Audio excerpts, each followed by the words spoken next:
Bonjour à tous. Le président Tshisekedi a accordé un interview à une journaliste américaine. C'était un moment de d'une très grande importance parce que le président Tshisekedi a failli à plusieurs points. Cela intervient dans un contexte géopolitique un peu particulier, à la veille de la signature de cet accord de paix entre les États-Unis, la RDC et le Rwanda. Nous allons commencer à donner la parole au président de la République, Félix Tshisekedi, et analyser point par point ces différentes interventions. Nous allons commencer. White House. You welcome to Kinshasa. You along with your delegation. Thank you, Mr. President. So to begin, I would like to hear from you. How would you describe the current situation in the Democratic Republic of the Congo, Mr. President? Yeah, this is not just situation as it's imposed to us. We are victim. We have started. Ok, le président Tshisekedi aborde plusieurs points dans son interview, en particulier la situation sécuritaire à l'est de la RDC. Il affirme que la situation que le pays fait face est une situation injuste, parce que c'est une situation qui a été imposée, ici en l'occurrence par le Rwanda, et que la RDC ne méritait pas cette situation. Mais Tshisekedi omet de contextualiser l'état auquel il a trouvé le pays avant la prise de sa fonction. Avant la prise de sa fonction, en 2019, le pays connaissait bien sûr des défis sécuritaires d'une certaine mesure, mais il y avait une stabilité relative. Il y avait une stabilité relative. Tshisekedi a hérité de pratiquement en grande partie de l'intégrité territoriale. Tshisekedi a trouvé, même sur le plan diplomatique, les relations avec les voisins, la sous-région, par exemple avec le Rwanda et l'Ouganda, qui étaient relativement apaisés, notamment dans la région de Grand Lac. Joseph Kabila poursuivait sa ligne de souveraineté ferme. Certes, cela a été critiqué d'une certaine mesure d'aller vers l'autoritarisme, mais toujours est-il que l'architecture que l'ex-président honoraire Joseph Kabila a laissée était structurée, même en ce qui concerne l'armée, les services de renseignement. Donc, dans la situation sécuritaire, certains groupes armés comme par exemple le FDLR, l'ADF, étaient identifiés, ils étaient contrôlés. La situation était certes pas parfaite, mais toujours est-il qu'il y avait une certaine maîtrise. Et nous, en tout cas, ce n'est pas comparable à l'ingérence que nous voyons actuellement aujourd'hui, que l'absence de l'autorité de l'État que nous voyons aujourd'hui, que le désordre que nous voyons aujourd'hui. Donc, surtout que cette crise sécuritaire a été aussi aggravée, si pas enclenchée par le président Tshisekedi, lorsqu'il a proposé ce fameux deal aussi régional, lorsqu'il a fait cette rente, parce qu'il a dit qu'il est allé rendre visite aux 7 pays voisins, en particulier l'Ouganda, le Rwanda. Alors, quels étaient réellement les termes de leurs accords qu'il n'a pas appréciés et se décidait en tout cas d'être en froid avec Paul Kagame et par la suite euh, nous ramener dans la situation où nous sommes. Il y a eu une détérioration de la souveraineté nationale, avec des présences accrues des forces armées. Il y a eu des tensions croissantes que jadis le pays n'avait même pas connues. Nous continuons. So many sites and Democratic Republic of the Congo. The first one was the one which was consist of building peace. I visited all the 9 neighboring countries to the DRC. I met my counterparts to talk about the necessity of developing common development program for the benefits of our populations. The other project was the one consisted rebuilding our country with infrastructures, and the other one was speaking to the social aspects. We launched free education program, and we are working on the universal health coverage so that we can improve access to health care for all Congolese citizens. And while we were working on all that, we were victim of the unjust war. Alors, nous allons arrêter ici. Pour ceux qui ne comprennent pas l'anglais, je vais essayer de résumer en quelque sorte, de manière générale, ce que le président Tshisekedi vient de dire.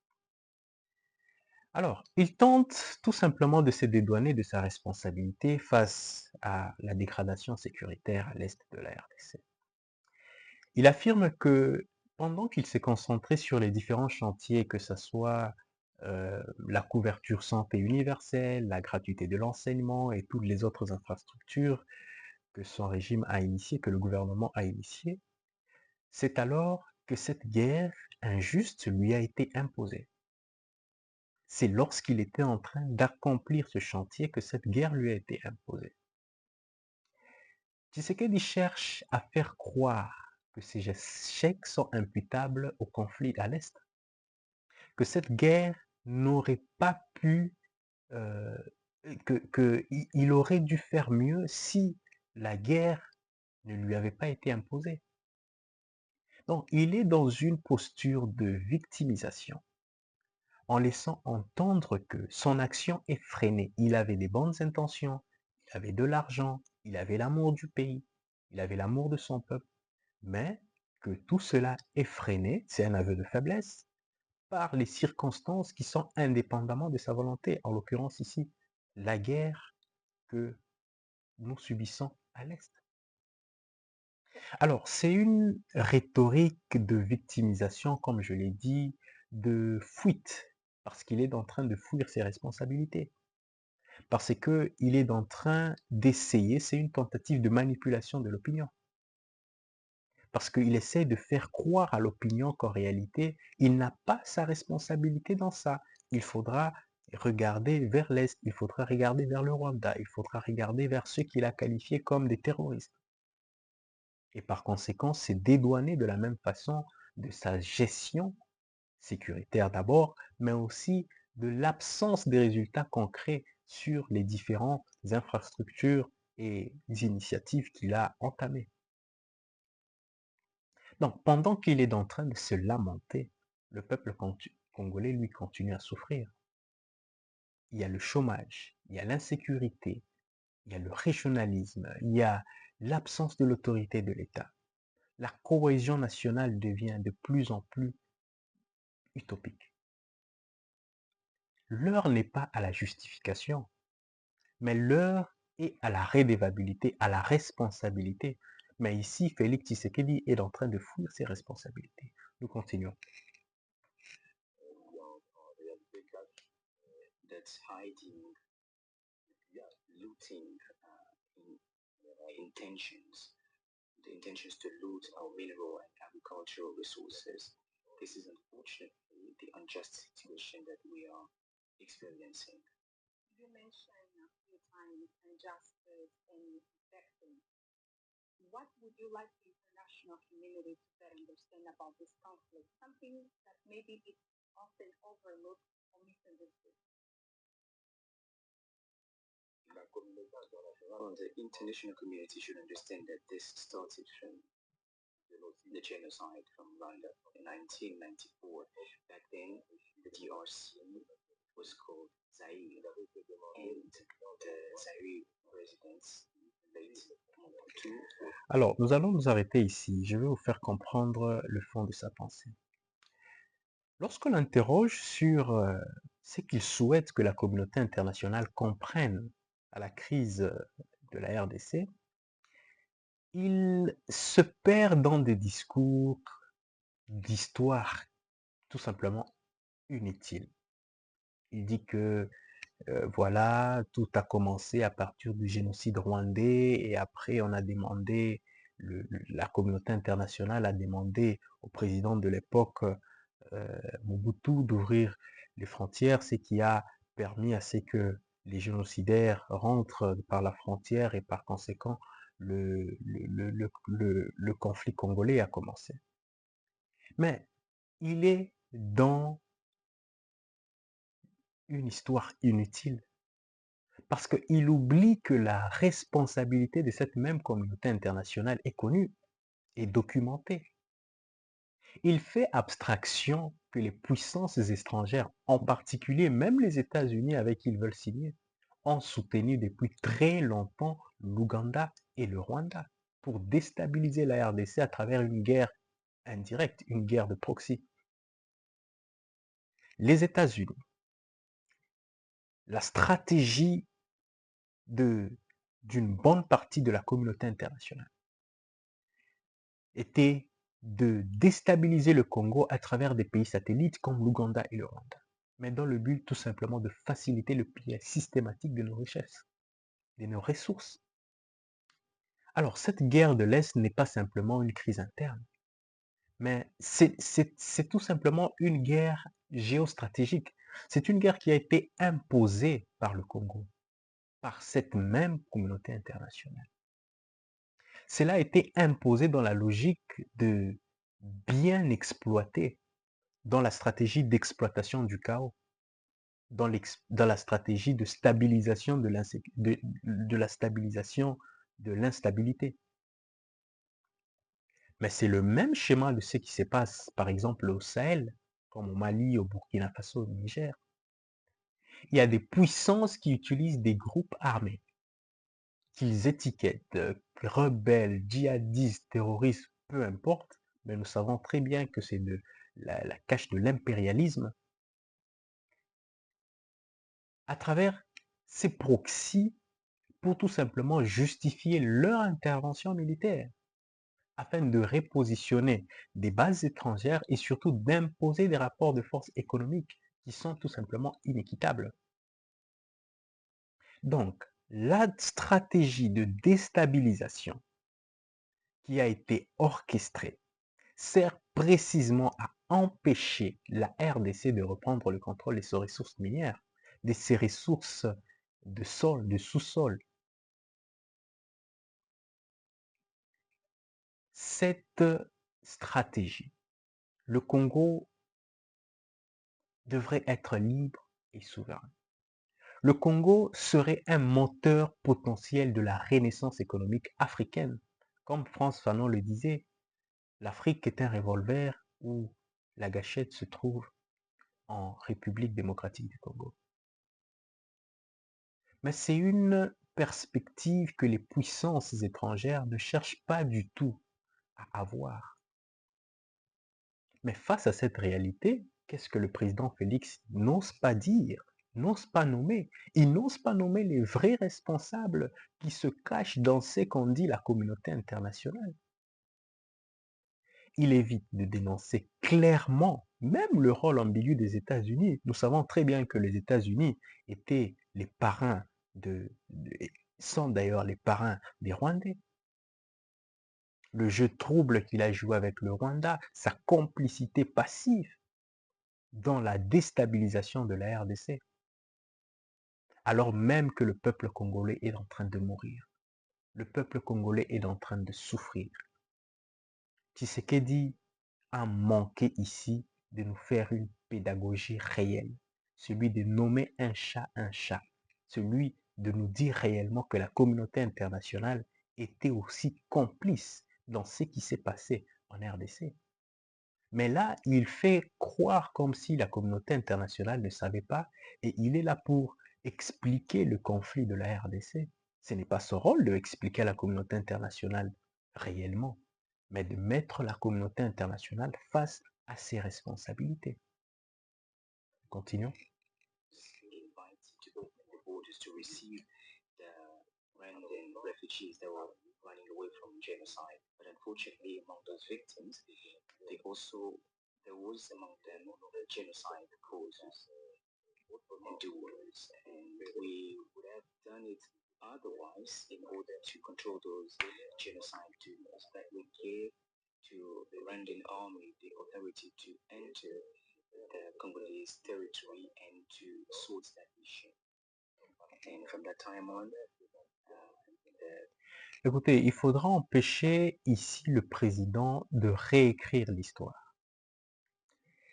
Il affirme que la présence d'armées étrangères remonte, bien sûr, de la chute de Mobutu, mais il veut réécrire l'histoire en jetant en quelque sorte l'ombre du chaos sur l'arrivée de Laurent Désiré Kabila, en disant que c'est à partir de ce moment que Laurent Désiré Kabila, avec les forces étrangères, avec les forces rwandaises en particulier, sont venus déstabiliser en voulant, en, en étant le tombeur de Mobutu. Mais Mobutu était un pionnier de la CIA. Mobutu était installé pour et maintenu au pouvoir avec la bénédiction des puissances occidentales. Et Mobutu est responsable des décennies de dictature, des pillages et de répression. Le peuple congolais en avait assez. Le peuple congolais était plongé dans la misère, était plongé dans l'isolement et aspirait à un renouveau. Laurent Désiré Kabila, lorsqu'il émerge, qui est né de la matrice lumumbiste, de la matrice souverainiste, qui s'est un panafricain. Il a été formé dans les années 60 et tout. Lorsqu'il était aussi, il avait fait aussi les maquis.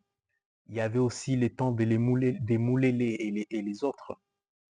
Sa marche vers Kinshasa n'était pas juste une opération militaire étrangère, mais c'était une tentative de reconquête de la dignité nationale, de la souveraineté de la RDC. Et nous avons tous applaudi.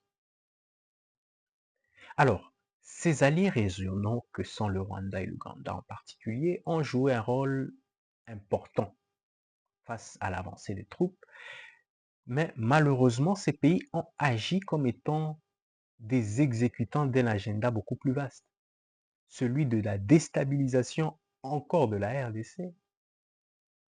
Kabila a tenté de reprendre la main sur,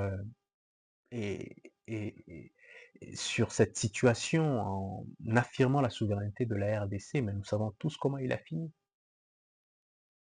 Parce qu'il a voulu se détacher de l'emprise, il a voulu se détacher des entrailles, ceux qui les menaçaient, des entrailles des pays qui veulent assiéger, qui veulent conditionner la RDC dans une situation de sous-développement. C'est alors qu'il s'est détourné de ce... Donc, à dire que la présence de ces forces était, d'un point de vue de départ, négative et tout simplement une falsification de l'histoire. C'est alors que le système aussi impérialiste s'est retourné contre lui. Le Congo a été envahi. Donc, ce conflit qui a dévasté la RDC, qui a fait beaucoup de morts, devrait être un temps de réflexion pour le Congolais, afin de rentrer dans les idées réelles de souveraineté qui étaient incarnées à l'époque par Patrice Emery Lumumba. Donc, cette insinuation de dire que ces forces sont venues déstabiliser en quelque sorte, c'est en quelque sorte cracher sur la mémoire de ce grand révolutionnaire qu'est Laurent Désiré Kabila. Donc, il faudra réellement se fonder sur les vrais idéaux de ce grand lumumbiste qui a voulu prendre le contrôle de son pays, qui a voulu, ensemble avec la population, vouloir redonner la place de la RDC, la place qu'elle mérite. Continuons. crisis started in the DRC, and the international community has forsaken us, and we are victim, and we have millions of victims recorded since then. Now, we believe that the international community ought to take side with us and help us sort this situation. That's why I would like to hereby thank the Trump administration for the efforts they are doing, and I'm even convinced that this will be successful. And I really want to say that finally the international community, through the United States, taking the lead, understand that they needed to help the DRC people. Écoutez, je vais m'arrêter là parce que le président Tshisekedi dit que la communauté internationale, et en particulier les États-Unis, ont pris le devant pour pouvoir aider. Donc, d'un coup, ils sont pris d'un bon cœur de pouvoir, par humanisme, par altruisme, de pouvoir aider la RDC. Mais il n'a jamais été réellement question pour les grandes puissances, en particulier les États-Unis, d'aider la RDC. L'administration Trump, qui est fidèle dans sa logique ultralibérale, qui est basée sur le American First, et premièrement dans la sécurisation de ses intérêts économiques. Il n'a jamais été question de la souveraineté de la RDC d'abord, parmi ses priorités. Alors, le président Tshisekedi veut tout simplement nous faire comprendre que Donald Trump aime la RDC et c'est un grand monsieur, c'est un grand dirigeant d'un grand pays et il est épris de paix. Mais le modèle ukrainien est révélateur. Nous savons très bien ce que les États-Unis ont fait à l'Ukraine. Ce pays a été poussé à céder le contrôle de ses ressources stratégiques, notamment les terres rares. Donc, il s'agit là d'une grande escroquerie géopolitique. Parce que sous couvert d'un certain soutien géopolitique, d'un certain soutien sécuritaire, d'ailleurs qu'il n'en est pas, hein, il brade les richesses de la RDC. Donc, lorsque nous appliquons le modèle ukrainien à la situation, au modèle de la RDC, cela revient tout simplement de masquer une nouvelle forme de prédation. On ne peut même plus parler d'aide sécuritaire. Mais c'est tout simplement le fait de stabiliser son régime, de stabiliser son pouvoir. Donc, il essaie de présenter la communauté internationale comme étant un sauveur. D'ailleurs, c'est un aveu de faiblesse, d'impuissance. Il reconnaît là clairement, disant que voilà, c'est Trump qui va nous sauver, c'est la communauté internationale qui va nous sauver. Moi, je n'ai pas pu sauver la RDC. J'étais dans la logique de va-t-en guerre. Je ne peux pas négocier avec ce que je considère comme les terroristes. Cette crise à l'Est, cette crise sécuritaire qu'il espérait, il ne peut pas les résoudre. Il faudra que quelqu'un d'autre vienne le faire à sa place. Donc, en réalité, toutes ces déstabilisations qui ont été orchestrées, d'ailleurs, nous le savons, par les puissances étrangères, des puissances étrangères, le véritable objectif, nous l'avons dit, c'est de stabiliser l'instabilité. C'est de faire en sorte que le Congo n'ait jamais la paix, afin d'avoir l'accès facile des minéraux à bon marché congolais. Donc, le président Tshisekedi, en s'alignant à cette logique, devient tout simplement complice d'un système qu'il vend nos richesses à vil prix, sous la coupe de l'oligarchie néolibérale et sous couvert de la coopération soi-disant internationale. L'illusion d'ailleurs que d'un prix Nobel de la paix Donald Trump pourrait rechercher ne fait que c'est une comédie politique tout simplement. Parce que pendant ce temps, le peuple congolais est en train de souffrir. Il est en train de supplier, de revendiquer un regard bienveillant de la communauté internationale. Mais c'est tout simplement maquiller une profonde incompétence. C'est de l'incompétence. Pourquoi est-ce que toi, tu ne peux pas prendre ce prix Nobel de la paix? Et qu'est-ce que, parfois, les accords peut-être qu'on t'a dit de signer, tu pouvais le faire et avoir le prix Nobel de la paix toi-même, au lieu de pouvoir, par exemple, faire encore des ingérences étrangères qui va nous faire encore remettre en retard en termes de souveraineté. Alors que l'Afrique, la logique de l'Afrique et le panafricanisme actuel où le peuple essaie de se libérer partout en Afrique pour dire non à l'ingérence étrangère, mais nous rentrons encore en arrière. Alors que les peuples africains se battent pour libérer l'Afrique des bases militaires, de toute exploitation économique, de toute alignation à travers les organisations culturelles comme la francophonie et autres, et aussi le soutien à des dictatures. Mais nous devons rentrer encore à cet arrière réellement. Nous continuons. Let's then talk about this upcoming peace deal signing ceremony. What is this peace deal about?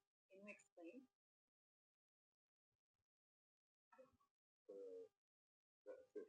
Well, there is nothing magic in this agreement. As I just said, it's all about the awareness within the U.S. administration, the awareness on the conflicts that exist for about 30 years and which has caused millions of victims. So, just like any other initiative, it consists of ending the war and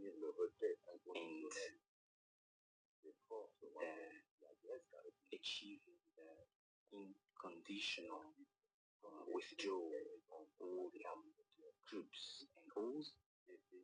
In addition to that, we also have to come to a solution to this war, which is basically an economic war. Le président Tshisekedi essaie de camoufler un deal économique d'ailleurs très douteux. Il essaie de dire que la raison pour laquelle, en réalité, le contenu de ces deals, c'est d'abord premièrement de conscientiser les États-Unis sur la situation de l'Est. Donc, c'est d'abord de vous faire une pédagogie, de vous faire une leçon d'histoire, conscientiser. Mais en réalité, il s'agit tout simplement d'un bradage pur et simple des richesses minières de la RDC. Et tout le monde le sait. C'est un secret de polichinelle. Il n'y a rien de conscientisé. Mais cela est orchestré par le Rwanda et les États-Unis aussi. Mais dans une logique, cette fois-ci, à ciel ouvert, c'est une logique de partage en plein jour des ressources minéraux, comme un gâteau. Il s'agit de se partager la RDC, le Rwanda et les États-Unis comme un gâteau. Il a affirmé que ses causes sont économiques. Il est en train lui-même d'avouer qu'en réalité, on ne peut pas traiter cette question de paix entre le Rwanda et la RDC sans passer par ces causes économiques, autrement dit, sans le partage de ces ressources naturelles. De ces ressources de qui? Mais de la RDC. En réalité, ce deal ouvre accès à des ressources stratégiques comme le coltan, le cuivre, le cobalt aux multinationales étrangères, en particulier américains, qu'on leur réserve la primauté. Mais aussi, d'une certaine part, tolérer aussi la présence de l'influence rwandaise dans l'est de la RDC, via aussi le groupe comme le M23. Il s'agirait aussi d'une certaine mesure de freiner, parce que c'est l'un des objectifs de l'administration Trump. Trump celui de freiner l'influence russe, de freiner l'influence chinoise dans des secteurs comme les mines. Or, nous savons très bien que les mines sont en grande partie contrôlées à plus de 70% en RDC par les Chinois. Alors, deux grandes puissances mondiales risquent de s'affronter en République démocratique du Congo. Avons-nous vraiment pris la mesure de cette situation? Les États-Unis aussi pourront soutenir d'une certaine manière, d'une certaine façon diplomatiquement la RDC, par exemple en ce qui concerne certains projets, le FMI et tout ça. En réalité, c'est ça. L'aide militaire, bon, peut-être un peu dans le sens de formation, mais en réalité, il ne s'agit pas d'une offensive contre le M23, encore moins à l'armée rwandaise. Rien n'a réellement marché, comme l'a reconnu Tshisekedi lui-même. Il reconnaît ici son incompétence. Il reconnaît ici qu'il est incapable de défendre la souveraineté nationale. C'est pourquoi il appelle cette communauté internationale. Il appelle Donald Trump pour que Donald Trump vienne proposer, vienne imposer la paix, vienne imposer l'unité, vienne imposer le développement durable du Congo. Mais tant mieux avoir Donald Trump comme président de la République si on ne peut pas assumer ses actes. Alors, il est temps qu'une nouvelle génération des Congolais, patriotes, visionnaires, décomplexés, qui sont capables de rompre les logiques de soumission, de protéger les intérêts nationaux et de bâtir un Congo qui soit libre, un Congo qui soit prospère, un Congo souverain, un Congo fort. Nous continuons. Just to give a background, I just said it. This is something I've tried to do when I took office in 2019. I went and paid visit to neighboring countries.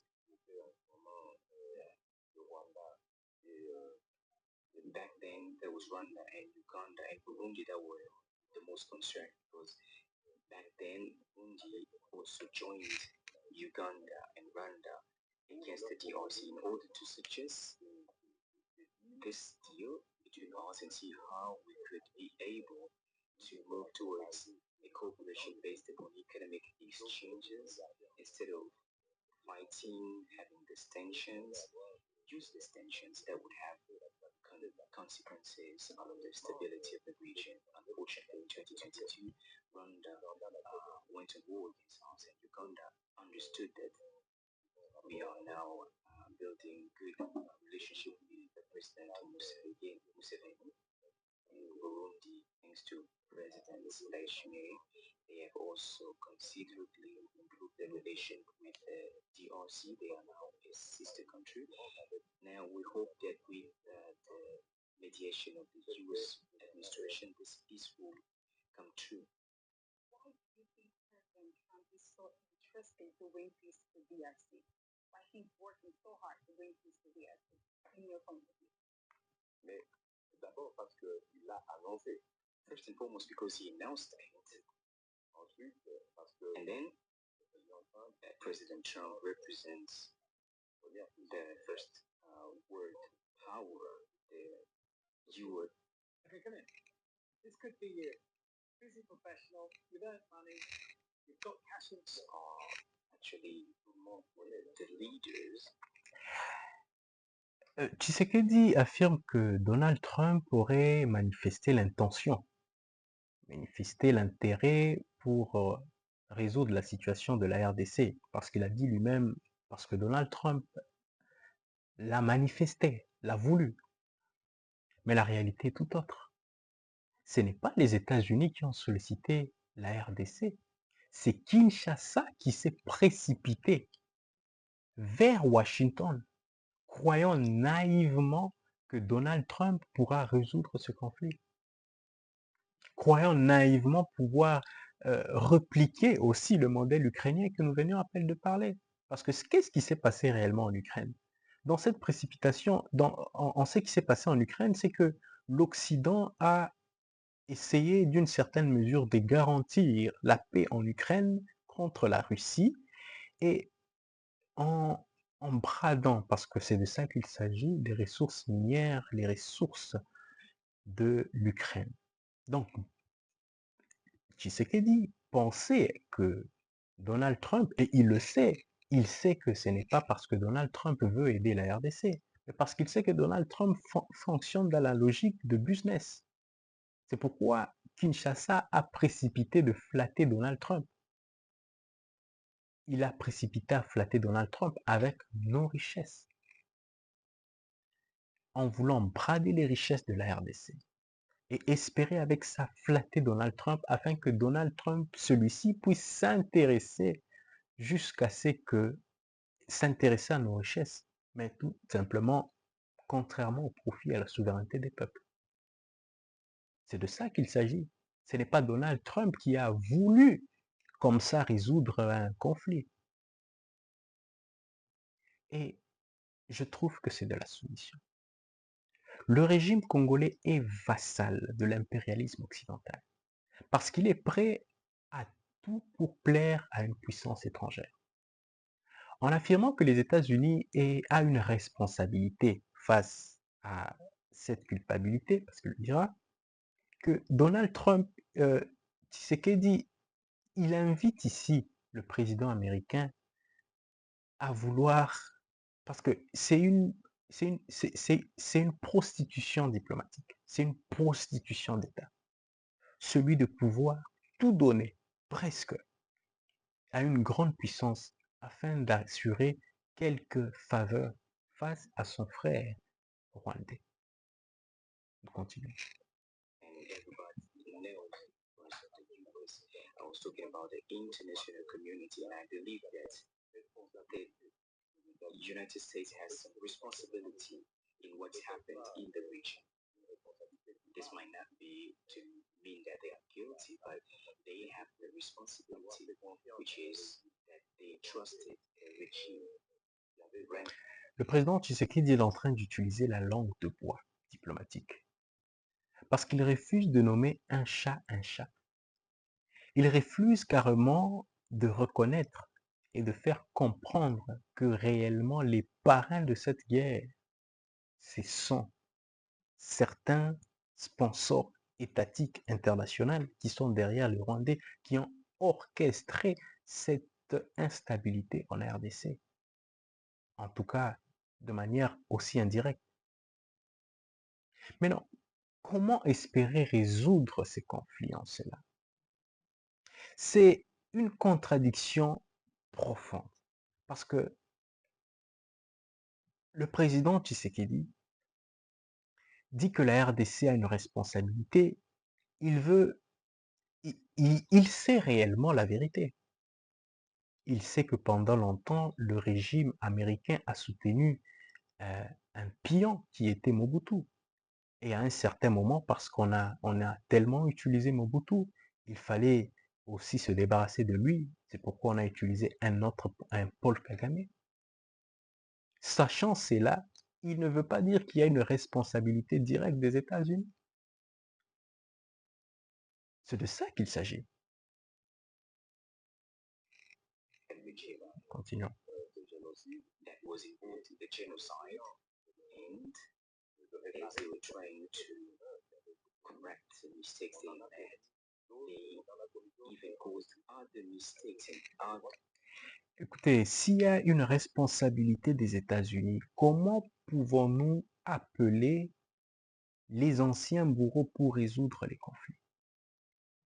L'exemple du Sahel parle de la chute. Lorsque nous parlons de la chute de Kadhafi, Kadhafi a été tué, a été assassiné. Et les groupes terroristes comme Al-Qaïda, le groupe État islamique ont émergé et sont descendus vers le sud, vers la région du Sahel et ont déstabilisé cette région, les rendant des pays faillis. Ces puissances occidentales en particulier, parce qu'il existe aussi parmi les listes des pays, dans la liste des pays qui ont déstabilisé, qui ont tué, qui ont mené cette opération contre la Libye, il existait aussi, comme par exemple le Qatar. Il y avait la France de Nicolas Sarkozy, la Grande-Bretagne de David Cameron et les États-Unis d'Obama. Mais il existe aussi des pays comme le Qatar.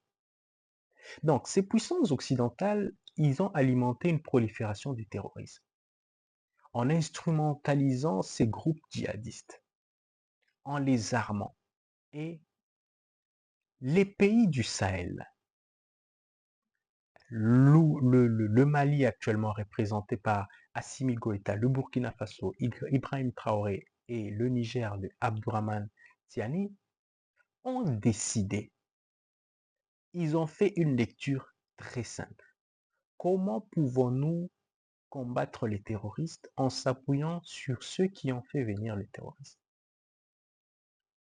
C'est pourquoi ils ont rompu strictement des relations et ont noué des partenariats stratégiques avec des pays qu'ils considéraient comme des pays qui pouvaient leur aider à s'affranchir de cette question. Parce que si certaines puissances étrangères, en particulier occidentales, avaient été invitées pour pouvoir enlever cette instabilité, on a remarqué qu'au bout de 10 ans, il n'y a pas eu un changement. Mais c'est de la logique du pompier pyromane. On vous instabilise par des groupes terroristes parce qu'on sait que vous allez demander l'aide et lorsque ces puissances viendront, ils vont installer des bases militaires et vous rendront tout simplement en état de dépendance. Il faudra savoir que ce soit Tshisekedi ou Kagame et tous obéissent, ils sont tous issus de la même matrice, ils obéissent au même maître, celle de l'oligarchie néolibérale occidentale. Alors, en faisant appel aux États-Unis, le régime de Kinshasa ne cherche pas, a priori, de résoudre la crise, mais tout simplement de renforcer son régime, de protéger son régime et de redéfinir ses intérêts. Il est très important que le Congo s'en va vers la souveraineté. Mais cette guerre économique qui est masquée par un discours creux comme celui de Tshisekedi, le Congo devient un champ d'opération d'intérêts étrangers au détriment du peuple congolais. Le président cherche à sécuriser son régime. Il essaie de trouver une stabilité de façade à ce conflit. Parce que le réel problème, il ne sait pas l'identifier un chat.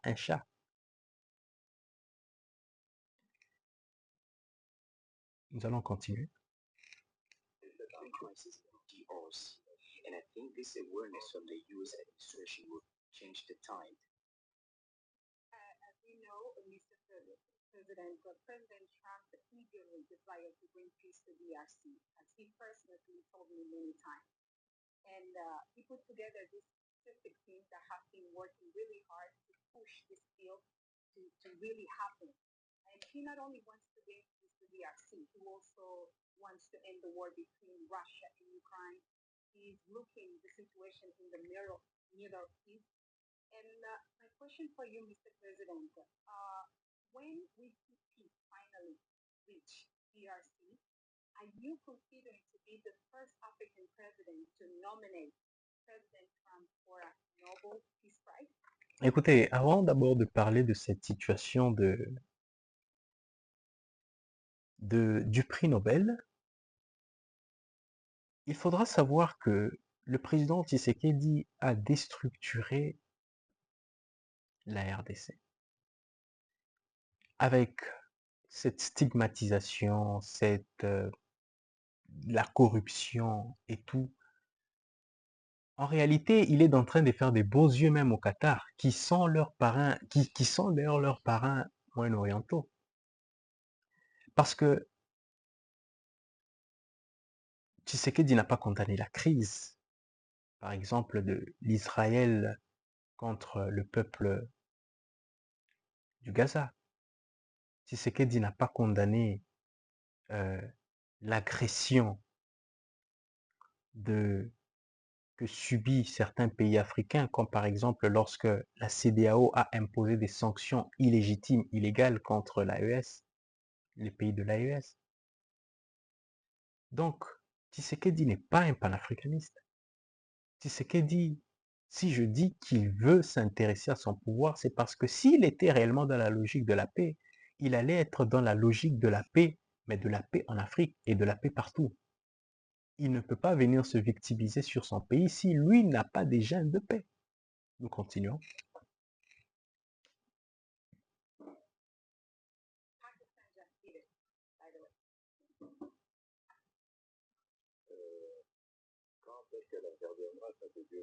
When we achieve peace, God alone knows. I owe something to President Trump. I acknowledge that he really considered this issue personally, and we really owe acknowledgement for this.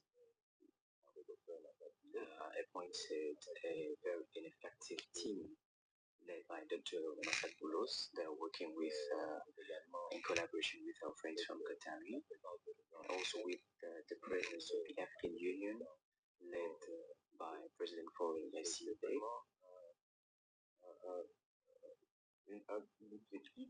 Well, this is something that's progressing very well, and now we are at the point of the principal agreement.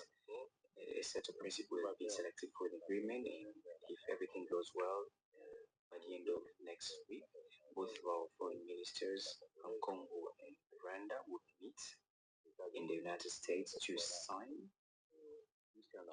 more than a principal agreement, and then we will come to endorse around President Trump in the United States. But I don't know when that will take place. It will depend upon both the progress of events on the ground, but also it will depend on the U.S. agenda. And we know that the U.S. are involved in so many issues. We talked about the Middle East, and we talked about the war between Russia and Ukraine, and we also have the conflict between Iran and the DRC. So it will depend on those, but I think this might take place around mid-July. But then after that, I believe Écoutez bien. if they manage to achieve this, to end an unjust conflict that has caused thousands and hundreds of thousands of deaths. Cat food. Arriving today with Prime. That's off your mind. Some people would say that this war has caused more death than the Second World War. And I think if President Trump, thanks to mediation, managed to definitely end this war, he would really deserve this Nobel Prize. I would go the first to vote for him.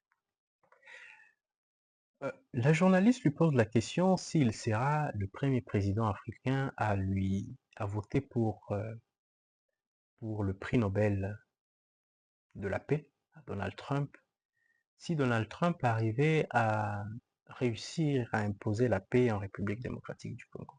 Voilà ce que le président affirme. Il affirme que si Donald Trump réussissait à obtenir la paix grâce aux différentes médiations et tout, il serait le premier Africain à lui accorder son vote pour le prix Nobel de la paix. Mais cette déclaration est tout simplement révélatrice. Elle confirme implicitement que l'incapacité du chef de l'État congolais à résoudre lui-même la crise de l'Est est remise en question. Parce qu'il est en train de glorifier l'intervention d'un acteur étranger. Il dit qu'il a échoué.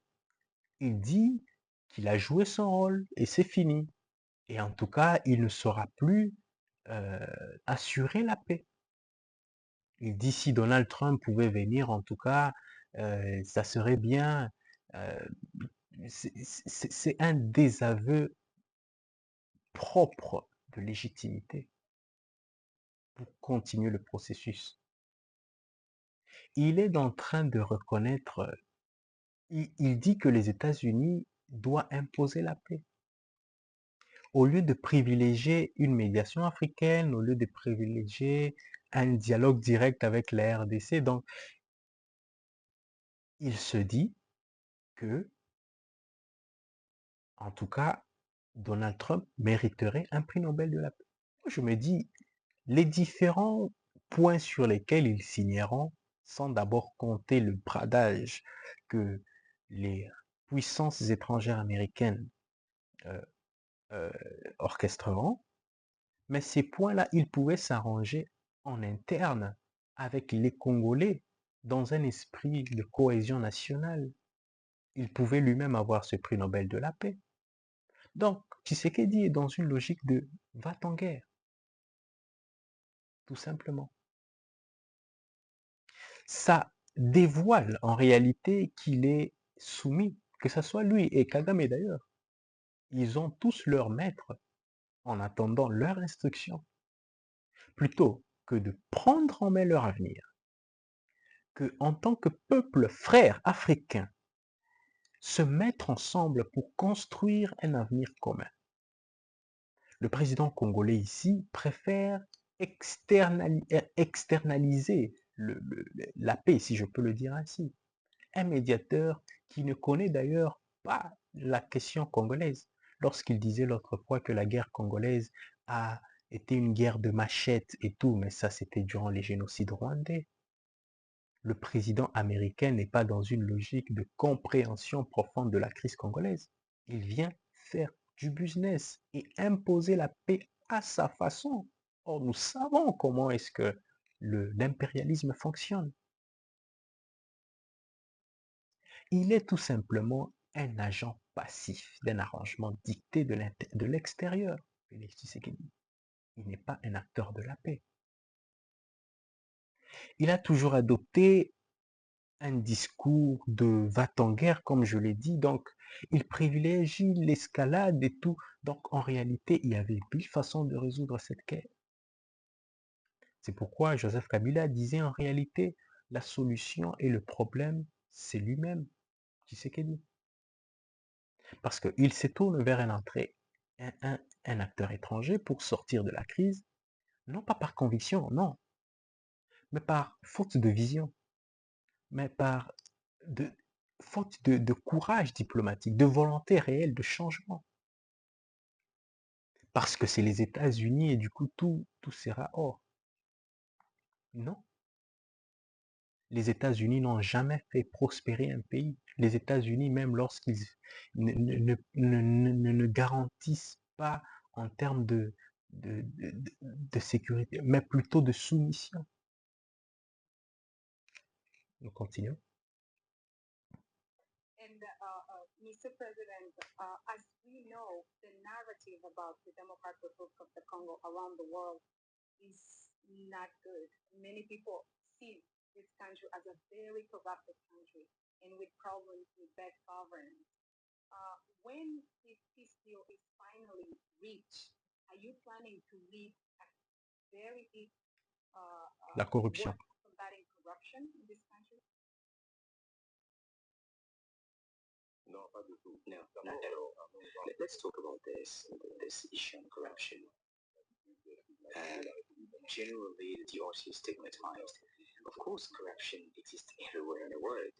Even in democratic countries, everywhere here, you would hear about corruption cases. So this is not something that is very specific to the DRC alone. And then you have to know that there are multiple items that are to be considered in our country when you talk about this corruption. The first thing is behavior. During all these recent years, we have considered issues with behaviors.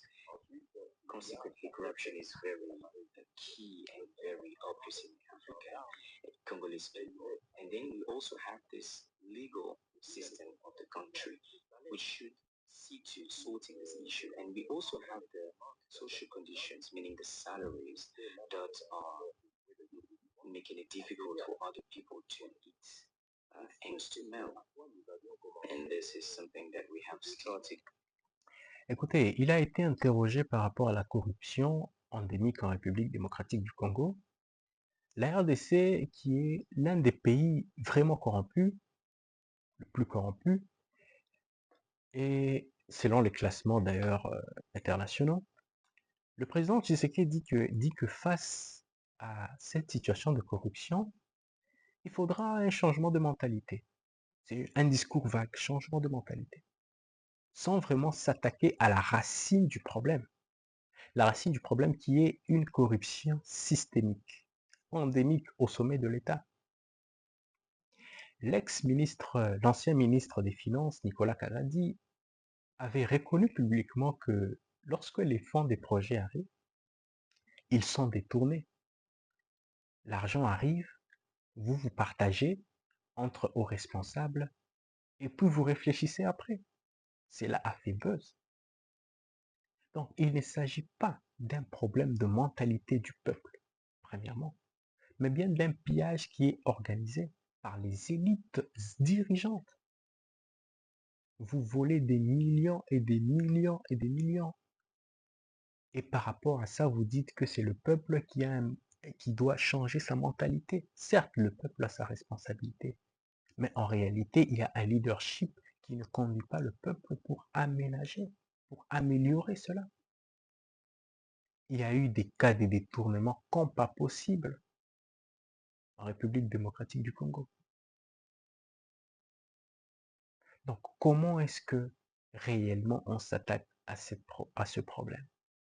Le changement de mentalité, certes, mais franchement, le régime actuel n'a pas prêché d'exemple, pas du tout. Et lorsqu'on veut poursuivre certaines responsabilités, certains responsables ont dit que non, c'est pour c'est pour avoir dévoilé certains secrets d'État. Mais ça n'a pas de sens. Donc, je pense que c'est insulter le petit citoyen. Ceux qui vendent, ceux qui volent des poules ne sont pas pareils à ceux qui volent des millions et des millions de dollars. Nous continuons.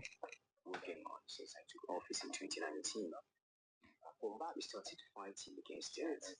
I have established multiple mindset change Changement de against mentalité. it, and there is a unit that's focused on that, and there is another one that's fighting against corruption. Est-ce que c'est dans le programme scolaire? Sensitization and denunciation. I started reforms, and today I think it's not perfect yet, but still we are working on it. Yes, of course, if we call progress, I will Quel est mention le that progrès? the third element is the Quel est le revenues. When progrès? I came to Les power, revenus. the budget of the DRC was around $5,000 billion. Écoutez, mais ça, c'est de la manipulation de l'opinion. Comment le président de la République peut se vanter d'avoir multiplié le budget de l'État? Ce budget qui devient enflé n'a aucun impact réel sur le quotidien de la population. Et ce n'est pas réellement un indicateur pour dire que la corruption, la traque contre la corruption a fonctionné. Comment est-ce que si on vous dit qu'il y a la corruption et comment est-ce que vous le combattez, vous dites voilà, c'est parce que le budget de l'État a enflé. Avec ce chômage des jeunes, avec cette pauvreté, les infrastructures délabrées, des services de santé et autres. Et d'ailleurs, toutes ces dettes que nous contractons, parce qu'en réalité, ça ne provient pas des revenus des entreprises. Ce n'est pas provenant de la génération des entreprises congolaises, mais ce sont des prêts, des dettes contractées auprès du FMI, de la Banque mondiale et d'autres bailleurs de fonds, que d'ailleurs, qui seront mis à charge pour des générations futures, sans réelle garantie de développement réel. Donc, moi, je recuse ce concept de dire que c'est parce que le budget a augmenté, c'est un indicateur que nous avons fait un combat réel contre la corruption. Ce n'est pas parce qu'un budget est élevé qu'il y a moins de corruption. Au contraire, plus il y a de l'argent, plus le système absorbe via des institutions, des budgétivores. On en a parlé à plusieurs fois. Il existe des institutions qui sont budgétivores et qui sont inefficaces, qu'il faudra tout simplement euh, enlever. Ce n'est pas la corruption qui a été attaquée, mais le budget qui a été instrumentalisé pour enrichir un cercle du pouvoir, un cercle restreint d'acteurs proches du pouvoir et de la famille. Il faudra certes un changement de mentalité imposé au peuple, mais un assainissement aussi au sommet de l'État. Une justice indépendante, ça c'est à insister. Est-ce que notre justice est réellement indépendante? La justice est-elle malade? On insiste trop que la justice est malade, mais est-ce que la justice est indépendante? Il faudra qu'il y ait des mécanismes de transparence contraignantes. Et le Parlement, qui est censé être ce temple-là, est à la botte aussi du régime. Nous continuons. We have tripled this amount, and today we are able to collect that thanks to the mechanisms that we have established. We have collected more revenues, and we are also going to mobilize our efforts as we have to diversify our economy. We are going definitely to enlarge our we're going to have the possibility to improve the effectiveness of the justice and the legal system, and this would enable us to reduce the impact of corruption on the economy. So we just need some time, and we also need peace and stability. This would allow for us to achieve all this. That's why the deal, as we were talking about that,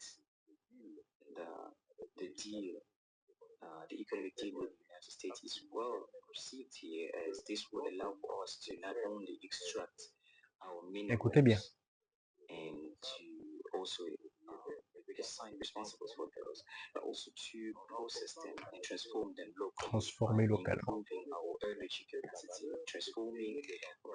Écoutez, transformer les matières premières, c'est bien. Le président Tshisekedi affirme que les minéraux seront confiés aux Américains pour qu'ils les transforment. Mais c'est bien. Mais cette déclaration est totalement contraire à la réalité du terrain. Aujourd'hui, le secteur minier en République démocratique du Congo est contrôlé à plus de 70% par les Chinois. Qu'est-ce que vous allez faire? Vous allez exproprier, vous allez chasser les Chinois au profit des Américains? Faudra-t-il réellement procéder par cette violation du droit international du commerce? En majorité, le Katanga, notamment en partie de la Chine, mais lorsque nous regardons le Kivu et autres, c'est contrôlé par les rebelles du M23. Et qu'est-ce qu'il reste? Qu'est-ce que nous allons donner aux Américains? Mais les Américains verront même, parce que moi je trouve que cela c'est un piège. Parce que les Américains nous disent que nous devons combattre la corruption, l'assainissement. Mais lorsqu'on pourra leur donner une forme un deal minier, d'une certaine mesure, en arrachant aux Chinois, et les Chinois et les Américains nous verront très moins sérieux. Les Américains diront que non, voilà, vous ne respectez pas vos clauses avec un partenaire, et les Chinois diront que voilà, vous n'avez pas respecté nos clauses. Ce qui veut dire qu'on risque de se mettre en froid entre deux grandes puissances. C'est très dangereux. Alors, les États-Unis, dans leur logique de repousser la Chine, feront le tout, certes, que la Chine puisse perdre son influence sur la RDC. Donc, je pense que les États-Unis risquent de provoquer une certaine crise, une crise profonde géopolitique dans la région avec la Chine. Et la RDC doit faire très attention et de ne pas se mettre à dos contre ces puissances. Je ne sais pas si Tshisekedi espère retirer les licences aux compagnies chinoises, renégocier de force peut-être ces contrats, ou bien sa logique ce serait de continuer la guerre pour, une certaine mesure, chasser l'AFC M23 et récupérer le Kivu, ou bien il existe-t-il certains gisements vers l'autre partie du pays, et à quel niveau? Est-ce que ça intéresse les entreprises américaines? Les entreprises américaines qui ont indexé le régime et la RDC par rapport à son niveau de corruption endémique? Alors tout ce flou-là doit être élucidé. Il est très important que la RDC réfléchisse sur ce que nous devons réellement faire. Nous continuons. Validation, job, and wealth, and this will allow for an economic development, and this will have impact on the mindset of the Congolese people, as I just said, and this will allow for them to work for the development of their country instead of corrupting the economic system. So that's it. We just need some more time. We need concentration. We need peace and stability. But President, the peace agreement, the peace that will come to DRC will bring a lot of opportunities for investment. Are you considering to boost this fight against corruption? Because there is many investors that will be looking to come to DRC. But the current situation is not the best. Still corruption is there, even though President mentioned there is La a lot of corruption. effort being done to fight corruption. But are you planning to boost this fight against corruption? Of course. But we did not wait for this economic deal to launch these initiatives. I'm already talking about what we've done with our Chinese friends when I came to power. I saw injustice in the partnership that China signed with the government, and I sorted that injustice. I traveled to China and I spoke with the leadership, and I told them that I was expecting a win-win partnership, but unfortunately, I noticed that here, China would...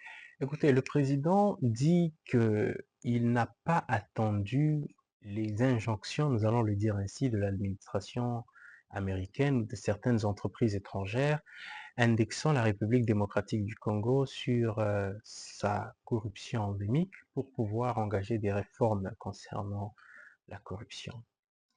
Il dit le cas ici d'un exemple, il a renégocié les accords miniers avec les Chinois en affirmant que la partie chinoise gagnait plus, profitait davantage plus que la partie RDC. Donc, il prétend que parce qu'il a revisité en tout cas les accords avec les Chinois, c'est dans un esprit en tout cas de justice, comme il le dit, et de lutte contre la corruption. Donc, en réalité, c'est vraiment plus complexe que ça. Parce que sous les États-Unis, le gouvernement a entamé premièrement cette, nous allons l'appeler comme ça, chasse aux sorcières, cette lutte contre la corruption. Depuis plusieurs mois, en tout cas, le régime, l'administration Trump a indexé le président Tshisekedi et il est en train de faire des ménages et il y a une liste de certaines personnalités sur lesquelles, en tout cas, il faudra, qui sont dérangeurs et il faudra s'adapter aux conditions américaines. Washington, dans sa stratégie d'accès prioritaire aux ressources stratégiques, a conditionné par un nettoyage politique ciblé. Il fallait que la RDC puisse nettoyer son espace politique. Certaines figures ont été écartées, seront écartées, et en tout cas il y aura une certaine clarté. Mais en réalité, c'est une stratégie de corruption. C'est une stratégie de tout simplement d'apprêter rapidement, de s'apprêter rapidement pour être vendu. Ça ressemble de moins à une réforme, mais c'est plutôt une opération politique. parfois teintée d'arbitrage aussi. Mais c'est pour donner tout simplement une image de bonne gouvernance en vue de conclure un accord avec les États-Unis. Est-ce que ce nouveau deal est pour autant aussi meilleur par rapport aux Chinois? Rien n'indique en tout cas que ceci, surtout que nous l'avons signé, nous le savons dans quelles conditions, nous avons, nous avons couru derrière les Américains, nous étions prêts à leur offrir tout, ce qui signifie que nous étions en position de faiblesse, contrairement au deal avec les Chinois où le président se dit qu'il a en tout cas pris tout le temps pour renégocier et il le sait. Le régime agit dans l'urgence, non pour régler réellement, durablement cette crise minière ou sécuritaire, mais pour maintenir son pouvoir, pour séduire ses partenaires occidentaux. C'est de ça qu'il s'agit. Et malheureusement, la souveraineté de la RDC est compromise encore. Encore une fois par les ressources naturelles. Continuons.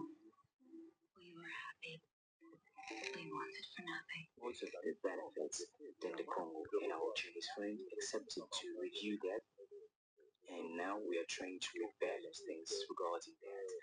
Now, of course, this deal will have impact on not only the life standard, the living standards of the Congolese citizens, but also regarding the behavior, their mindsets, which is very vulnerable to corruption. When Écoutez, depuis que ce contrat chinois a été renégocié, pouvez-vous, personnellement, je n'ai pas fait des recherches sur ça, pouvez-vous me dire réellement, concrètement, ce qu'on a fait pour la population congolaise avec ce gain de ressources?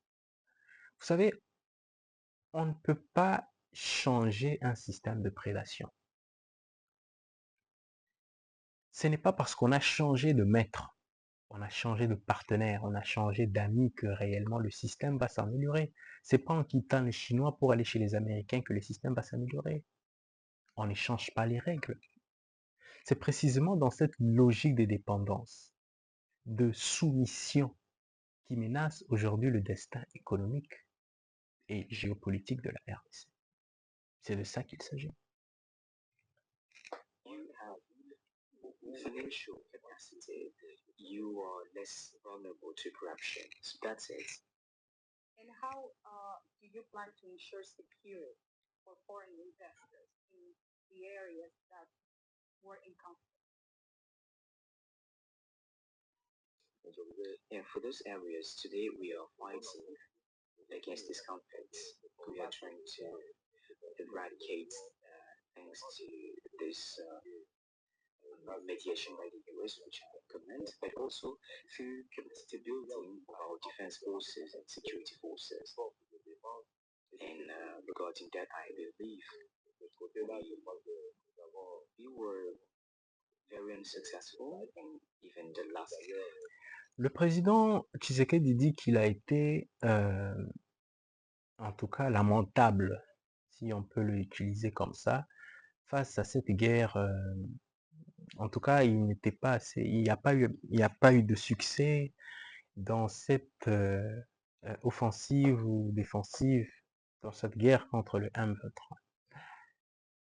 La force de sécurité de défense n'était pas, en tout cas, à la hauteur. Et aussi, on l'a interrogé sur les investisseurs à l'est de la RDC.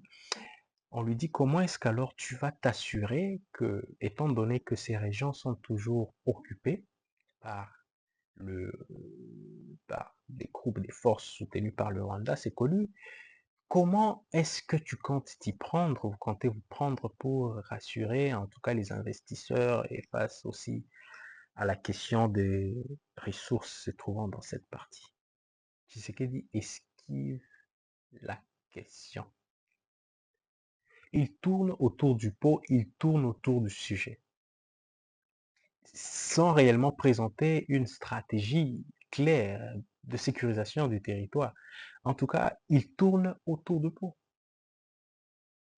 Il n'a aucun plan, si ce n'est que En réalité, cette médiation menée par les États-Unis se concentre principalement entre les deux belligérants, le Rwanda et les États-Unis. La question du M23 est de manière superficielle évoquée. Alors, quelle est sa stratégie réelle? Parce que cela va ouvrir une nouvelle porte du narratif rwandais, disant que voilà, il y a une congolisation du conflit. Donc Kigali finira par dire voilà, le M23, c'est une affaire purement congolaise, et c'est ce que Kigali dit. Donc il pourra facilement se désengager et profiter de ce deal qu'il a eu avec les États-Unis et faire activer, en tout cas, c'est parce qu'il y a un bicéphalisme, faire activer le, l'AFC M23 pour pouvoir justement euh, poser ses revendications en tant que Congolais. Donc en réalité, la crise est beaucoup plus congolaise qu'étrangère. Pour paraphraser Kimi Seba, une civilisation n'est rangée de l'intérieur euh, que si elle est rangée de l'extérieur. N'est rangée de l'intérieur que si elle est en tout cas attaquée de l'extérieur. Voilà, donc une civilisation n'est rangée de l'extérieur que si elle est dans son intérieur, euh, en tout cas rangée. Donc, c'est ça. Ça va nécessiter en tout cas que les Congolais se mettent ensemble, puissent discuter de leurs problèmes, de trouver la cohésion nationale et de s'organiser pour être un peuple uni. Tshisekedi n'était pas bien préparé lorsqu'il a voulu faire ce bras de fer avec Paul Kagame. En réalité, lorsqu'il dit que l'armée était unsuccessful, mais Tshisekedi a été toujours celui qui s'est remarqué par les discours offensifs. Lorsqu'il a dit, c'est à partir de Goma que nous allons lancer une bombe vers le Rwanda, des missiles et tout, lorsqu'il a manifesté l'intention d'un changement de régime au Rwanda, lorsqu'il a dit à la moindre escarmouche, voilà, donc Tshisekedi n'était pas bien préparé. L'armée n'était pas formée d'une certaine mesure, équipée, il n'y avait pas un leadership réel, parce que c'est de ça qu'il s'agit, pour tout simplement et ça vient contredire ses propos parce que il s'assurait que les réformes qu'il avait engagées pouvaient le protéger efficacement. Mais non. Mais pourtant, à la moindre avancée de l'ennemi, il y a un repli et une perte de contrôle. Il y a Goma, il y a Bukavu. Donc, ces révélations démontrent clairement que la gestion était improvisée. La gestion était tout simplement comme si on dirigeait un restaurant. Un discours déconnecté des réalités, et militaires, et diplomatiques, et géopolitiques, absence d'anticipation stratégique. Donc, comment alors rassurer les investisseurs? Ils ne proposent aucune vision pour établir l'ordre, pour sécuriser ces zones. Et en tout cas, dans l'accord, il n'y a pas un retrait immédiat, il n'y a pas un retrait des M23. Hein. Donc, c'est ça. The city of Goma and Bukavu demonstrates that we have been very unsuccessful in our defense system. But of course, it's thanks to reforms, partnerships, and also investment into the institutions, namely intelligence service and the army. This will allow for us to improve this protection system for the citizens and for our borders. So that's what we are preparing, and I believe this investment will be welcome since they will allow the DRC as well as for the US to build more time, and consequently will have more common interest to preserve, and the US experience will also be very beneficial for us at the time. And do you have policies to engage the Congolese diaspora in national development? There Écoutez is a bien. lot of Congolese very talented and with skills that can also bring their knowledge to develop the country. Are you planning to have any policy to engage those Congolese people Hello, my Africans in the diaspora. Look at this. These are people already using. in the diaspora? Well, the first policy, as far as I'm concerned, is the law on nationality. As you know today, Écoutez bien. Congolese nationality is exclusive. This means when you have Congolese nationality, you have no right to have another nationality. While we have lots of citizens from the Congo and who have gotten additional nationalities. So we have to really fight for this principle. But in the Congo, it's very sensitive since we have both the conflict, namely the conflict with Rwanda, where we saw that we were victim of frustration, while these Rwandan citizens came and Écoutez, la journaliste lui pose la question si la diaspora congolaise partout dans le monde pourrait revenir, comment est-ce qu'il faudra l'intégrer pour pouvoir faire développer le pays, parce qu'il existe des Congolais talentueux, que ce soit des docteurs, que ce soit des médecins, que ce soit des professeurs. Voilà. Tshisekedi dit que il faudra déjà s'attaquer à ce problème de nationalité parce qu'il y a plusieurs Congolais qui ont la nationalité et tout. Voilà. Lui-même, Tshisekedi, il a effectivement vécu dans plusieurs années en Belgique. Il a étudié, il a vécu une vie. Je ne suis pas dans les secrets d'État, mais en tout cas, il y a des rumeurs qui circulent qu'il a une éventuelle naturalisation, peut-être belge dans le passé. Je ne confirme rien, je ne sais pas, parce qu'il n'y a pas de preuves assez formelles que ça. Mais en tout cas, c'est un secret de polichinelle pour ce qui concerne la plupart des membres du gouvernement et du Parlement congolais. Donc, que ce soit ses enfants, certains ont été scolarisés en Europe et tout. Donc, en réalité, il n'y a pas une volonté réelle du président de s'attaquer à ce problème. Parce qu'il sait très bien que ce problème va toucher une très grande partie de l'élite politique congolaise. C'est un secret de polichinelle, comme je le disais. Donc, il y a de nombreux membres du gouvernement qui l'ont. Cela se fait effectivement clandestinement, sans pour autant en violation de la Constitution. Mais le sujet est soulevé dans l'espace public, mais pas vraiment traité avec suffisamment de rigueur. Le président lui-même n'insiste pas trop. Il ne veut pas insister. C'est un terrain qui est glissant.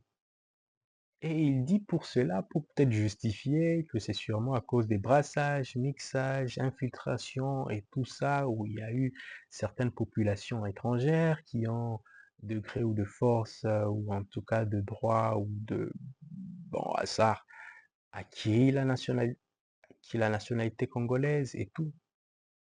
Donc, et concernant déjà qu'il est en train de s'esquiver de la question, alors qu'en réalité, on lui posait la question sur la contribution de la diaspora, il se contente de... Vous savez, lorsqu'il a accédé à la magistrature suprême, il était dans une logique de revenez, nous allons construire le Congo, nous allons construire l'Allemagne de demain. Mais pourtant, les conditions réelles de retour de la diaspora n'est pas productive, n'a jamais été mise en place. Avec les événements récents encore, ça donne raison qu'en réalité, la corruption était endémique. Le favoritisme, des violations, de la guerre aussi avec tout cela. Donc, la diaspora se sent en tout cas menacée, en danger, exclue et ne trouve pas un terrain propice pour même les investissements. Tshisekedi a failli à ses obligations. Cette crème intellectuelle qui est à l'extérieur du pays, qui est ignorée, donc, alors qu'elle présente un potentiel, elle est un vrai potentiel de transformation majeure dans la vie politique de la RDC. Mais il y a eu une négligence, il y a eu un aveu de faiblesse, il y a eu un échec d'instaurer en tout cas un climat de confiance, de transparence aussi, basé sur la méritocratie, afin d'attirer plusieurs talents congolais. Et il y en a. La RDC est un grand pays avec une diaspora énorme. Donc les politiques internes n'ont pas été revues et ça a été une politique tout simplement où les proches du régime ont accédé à des postes clés et tout simplement on a déstructuré. Le problème, ce n'est pas le manque de ce manque de volonté de la diaspora, mais est-ce que les conditions ont été créées par le régime pour son retour, pour sa participation au développement? Continuons. Introduced himself as being Congolese, so this is a very sensitive topic. And the second thing that we have already started doing, which is canceling visa for citizens with Congolese origin, even though they have another additional nationality, they have the right to come back to the Congo without any visa requirements. So this is something effective since I took office. Now we're also working and trying to come up with taxation incentives for those Congolese people that would come back to the Congo with the purpose of investing. But of course, you talked about those who have knowledge and skills, maybe professors, maybe doctors. We're also trying to improve conditions thanks to the development program 1.5 territory development that I have established with the purpose of improving the living condition in those territories that are living in secure conditions. We are building agricultural feeder roads, schools, have facilities, administration offices, in order to make life more comfortable and fight against rural exodus. And I believe all of this will have impact on the decisions of our fellow countrymen that are living abroad that will decide to leave the United States and come Across the UK, millions of people have ideas every day that could change the world. to the countryside, somewhere in a remote area in the Congo, maybe in Ituri, Chopo, Kasai, and you name it, to go and contribute to development. So these will be the main major pillars that we are developing. As I just said, it takes peace and stability because it's impossible to achieve such without peace and stability. I have one more question that probably many Africans are trying to listen from you. Ouais. In your point of view, what is so difficult for Africans to find solution for their own problems? Les For solutions example, africaines. what went wrong with Luanda process, Mm. Nairobi process, Très bien. African Union SADC, all those Africans trying to bring solution for this conflict between DRC and Rwanda, that at the end of the day, DRC ended up finding solution, looking for solution in Doha, and now is the United States leading this peace process. Madame, vous avez posé une question vraiment. Well, you've asked a Très very bien. key question, which speaks to the very necessity of existence of Africa. Écoutez sa And réponse. I'm very against this sort of hypocrisy that we have between Africans. We easily talk about African solutions to African problems, but to some point, thanks to this trial, this unjust crisis that we've been experiencing caused by Rwanda, it's helped me have a clear view of this slogan, which is void. We had proof and evidence. We were subject to Rwandan aggression, but I did not see African countries, at least not many Il African n'a pas countries that vu would assez de stand pays africains s'élever. claim against us. Ce qu'on me disait en assemblée, Some counterparts would Mm. approach me and tell me during some forums and African forums, they would tell me something in private, but they would not be able to say it openly. Mm.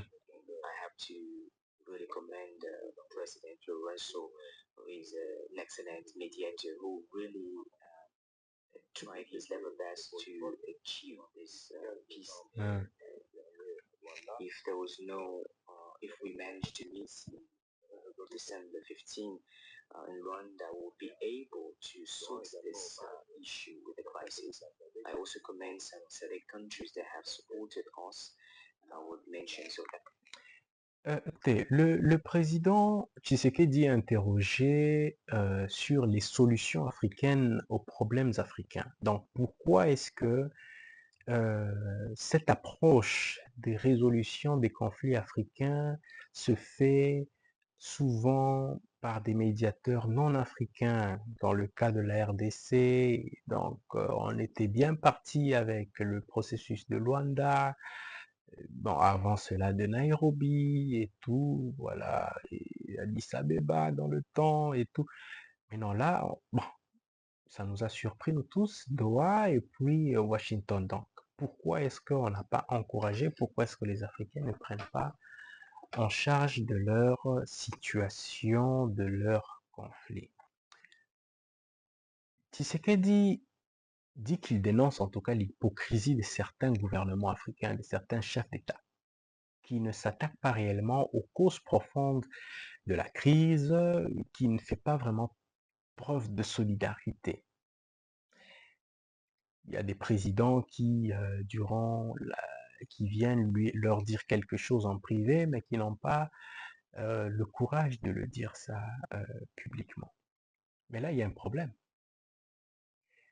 Tshisekedi manque de cohérence, car lui-même n'a jamais incarné cette solidarité africaine.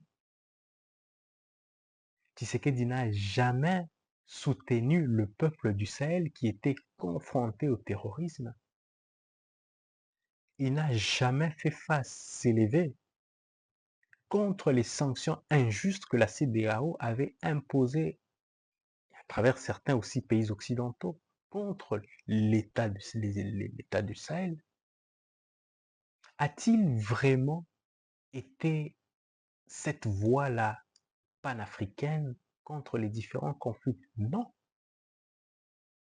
A-t-il été la voix contre l'agression géopolitique de certains États africains? Non.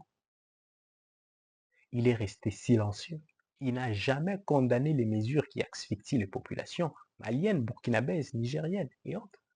Il n'a jamais pris position contre ses maîtres. C'est de ça qu'il s'agit. Il ne prend pas de position contre l'impérialisme qui opère sous couvert de la lutte contre, c'est pas moi, la lutte antiterroriste.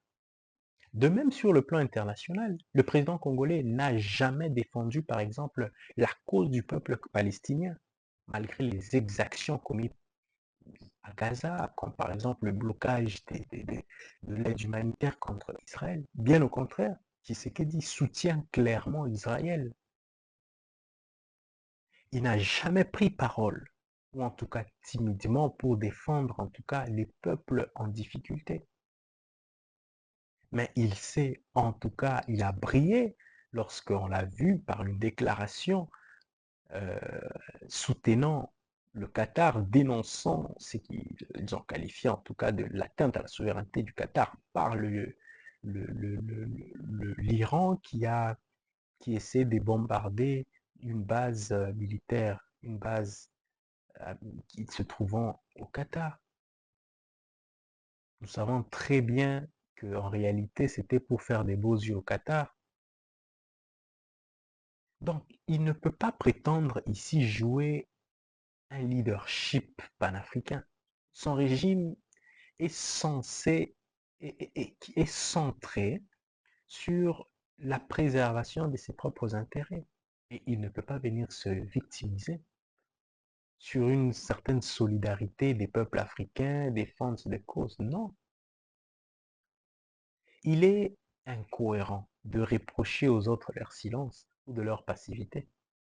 Parce que lui-même, il a été aligné dans cette logique occidentale, au lieu de défendre avec courage une voix africaine libre et souveraine.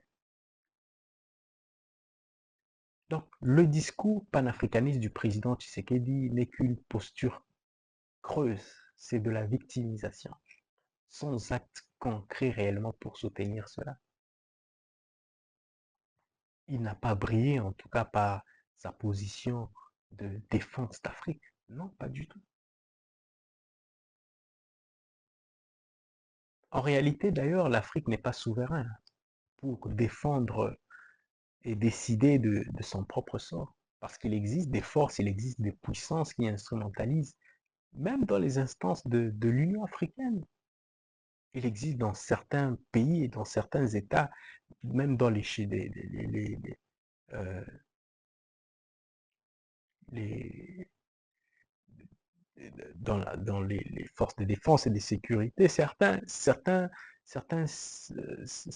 officiers étrangers, mercenaires, certains euh, qui sont là tout simplement pour... Et l'Afrique n'a pas cette flexibilité pour résoudre les problèmes entre eux, si pas en tout cas selon le dictat de peut-être la France, peut-être ceci ou cela. Donc, l'Afrique souveraine doit être en marche. Il faudra lutter contre l'impérialisme. Et tout cela passe par le retrait des bases militaires, par acquérir une souveraineté économique, par démanteler toutes ces structures de domination culturelle et aussi par les soutiens des dictatures qui font les quatre volontés des impérialistes. Écoutez la voix de l'Union africaine. Actuellement, l'Union africaine est devenue une caisse de résonance. Il faudra renforcer les États. Que les États soient ces États qui aient un leadership, des États qui puissent, qui ne soient plus sous la coupe des puissances étrangères, et avec un vrai leadership qui a un ancrage sur son peuple afin de reformer réellement. Parce que l'objectif est les États-Unis d'Afrique, qui sera un bloc pour faire face efficacement contre la volonté d'un dictat, la volonté du monde monopolaire. Voilà un peu, en bref, c'est que, bon, de manière plus détaillée, l'intervention de Félix Tshisekedi. Merci.